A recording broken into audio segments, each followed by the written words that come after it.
সন্তানরা যেন পৃথিবীতে মানুষ হয়ে চলে।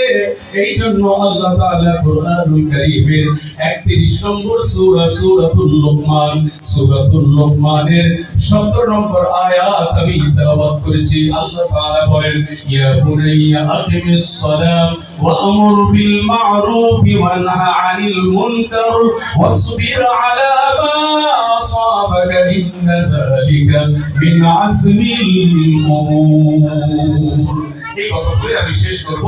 আল্লাহ রাব্বুল আলামিন হযরত লুকমান আলাইহিস সালাম, দেখতে শুনতে মানুষটা ভালো ছিল না, একেবারে কালো রঙের মানুষ, পোচা ছিল পোচা, এরপরে শরীরের গায়ের রঙও ভালো ছিল না, কিন্তু আল্লাহ তাআলা তাকে হাকিম উপাধি দিয়েছেন এবং তিনি এক বাগানে চাকরি করতেন। একদিন বাগানের মালিক বললেন, লুকমান, তিনি বললেন জি।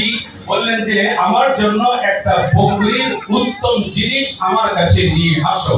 তো এই কথা বলার পর একটু পরে লুকমান আলাইহিস সালাতু ওয়াস সালাম তিনি একটা এইরকম প্লেটের ভেতরে তিনি গোশতের টুকরা নিয়ে এসেছেন। কি এনেছেন? আর জোরে বলেন, কি এনেছেন? গোশতের টুকরা এনেছেন। 2 টুকরা দেখা যায়।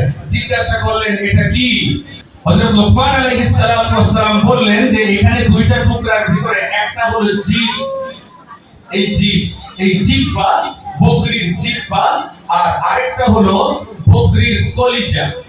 এই যে কলিজা থাকে, এই কলিজা আর বকরির জিহ্বা। তিনি বললেন এটা সবচেয়ে ভালো? বলে হ্যাঁ, এটা আমার কাছে সবচেয়ে ভালো মনে হয়েছে। এর একদিন পরে তিনি আবার বললেন, লুকমান, সবচাইতে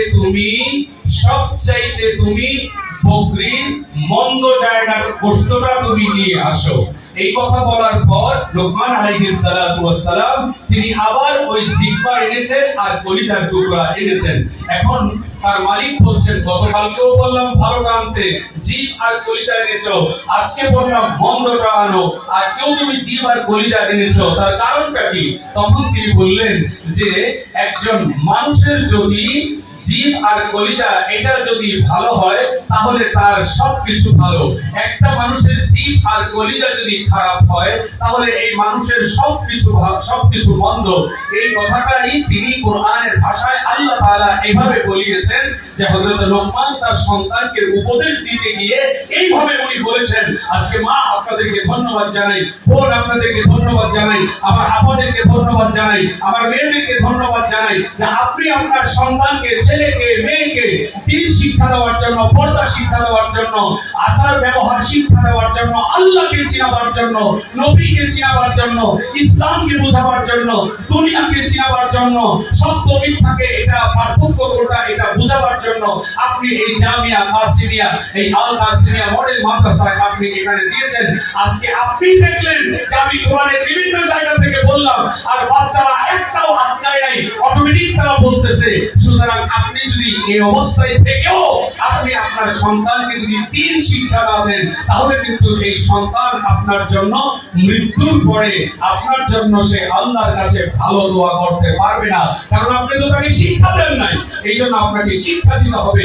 এজ এ মুসলিম হিসাবে আমার সন্তানকে দ্বীন শিক্ষা দেওয়া উচিত, যেটা লুকমান আলাইহিস সালাতু ওয়াস সালাম তার সন্তানকে শিক্ষা দিয়েছেন। এই কথা বলে, ইয়া বুনাইয়া, হে আমার সন্তান, আকিমিস সালাত, তুমি নামাজ পড়ো, সালাত কায়েম করো। আর কি করবা তুমি? আর তুমি মানুষকে কল্যাণের কথা বলো, অকল্যাণ থেকে মানুষকে দূরে রাখো। লুকমান আলাইহিস সালাতু ওয়াস সালামকে বলা হলো যে আপনি এই বিশাল গুণ কিভাবে পেয়েছেন?